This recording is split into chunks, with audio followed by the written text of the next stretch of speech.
সহ ফ্যাসিস্ট বিরোধী আন্দোলন সমস্ত আন্দোলনেই বাংলাদেশ জাতীয়তাবাদী ছাত্র দলের ভূমিকা ছিল সবচেয়ে বেশি। এমনকি বেগম খালেদা জিয়ার দুজন সন্তান জনাব তারেক রহমান এবং আরাফাত রহমান কোকোর মতোই বাংলাদেশ জাতীয়তাবাদী ছাত্র দলের প্রতিটা কর্মীকেই সে তার নিজের সন্তানের মতো করেই ভালোবাসতেন, তিনি তার সন্তান মনে করতেন।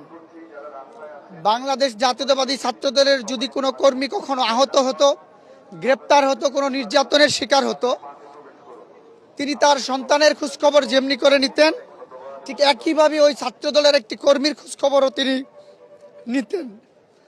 আমরা আজকে আমাদের শুধু অভিভাবককেই হারাইনি, আমরা হারিয়েছি আমাদের মাকে।